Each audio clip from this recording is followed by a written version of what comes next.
we're coming to the end of an extraordinary and difficult year, I think with a sudden surge of scientific optimism. Because after barely 12 months of the pandemic, we're seeing the vaccine going into the arms of the elderly and the vulnerable, vaccines that are the product, each and every one of them, of vast international efforts in laboratories around the world. And so my message to you all is that together we can use scientific advances to protect our entire planet, our biosphere, against a challenge far worse, far more destructive, even than coronavirus. And by the Promethean power of our invention, we can begin to defend the Earth against the disaster of global warming. And by that, I mean that together we can reduce our emissions, we can radically cut our dependence on fossil fuels, we can change our agricultural practices, and in short, we can reverse the process by which, for centuries, humanity has been quilting our planet in a toxic tea-cozy of greenhouse gases. And at the same time, we can create hundreds of thousands of jobs, millions of jobs across the planet as we collectively recover from coronavirus. And if you doubt our ability to do that, let me tell you that when I was a child of 6, this country depended on coal for 70% of our energy needs. That coal dependency is now down to 3% or less. And since 1990, the UK has cut our CO2 emissions by 43%, more than any other G20 nation, and yet our economy has grown by 75%. And today, we're putting our foot to the accelerator in a carbon-friendly way, of course, with a 10-point plan for a green industrial revolution.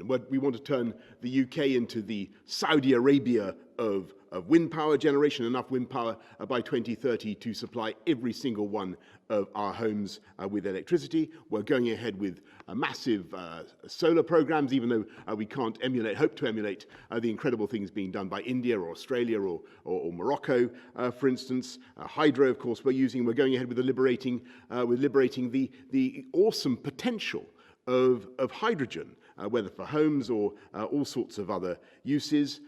On electric vehicles, we're going to ban ICEs, internal combustion engines, new internal combustion engines by 2030 with a very ambitious program. We'll continue to develop new nuclear power.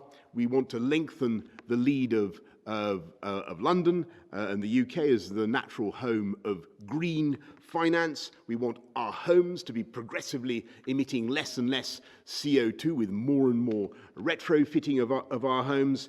And whatever the UK may be accused of lagging in, we won't be lagging, my friends, in lagging. We want to encourage all modes of green transport, cycling, walking, and so on. We want to use the relatively new miracle of carbon capture and storage actually to take carbon from power generation or industrial processes and bury it in undersea caverns created by the extraction of hydrocarbons.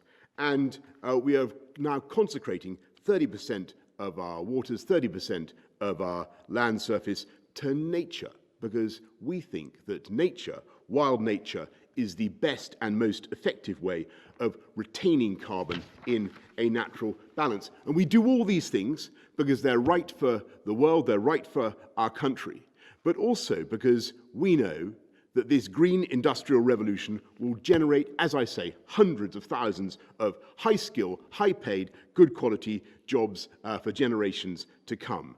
And we're going to help our friends around the world by moving away from supporting drilling and mining for hydrocarbons, but putting £11.6 billion of our overseas aid to support green technology and decarbonisation across the planet. So we want to work with all of you on this call, on this conference. Let's do it together. Let's make it our collective commitment, as Antonio has just said, to get to net zero by 2050. And we in the UK, as he says, we're going to do our bit. We're reducing our emissions by 68% at least on 1990 levels over the next decade. And I'm really awed and humbled by the efforts of other countries around the world to set their own targets. And I just want to repeat that key message. We're doing this. We're doing this.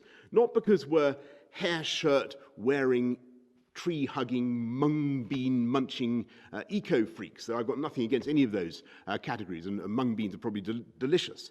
We're doing it because we know that scientific advances will allow us collectively as humanity to save our planet and create millions of high-skilled jobs as we recover from COVID. So thank you all very much for joining this conference, this Ambition Summit. Thank you to Secretary General Antonio. Thank you to my co-host, Emmanuel Macron, who I know shares my keen interest in protecting the ecosystems of our seas and oceans. And I look forward to seeing you all in Glasgow face-to-face in November next year. Thank you very much.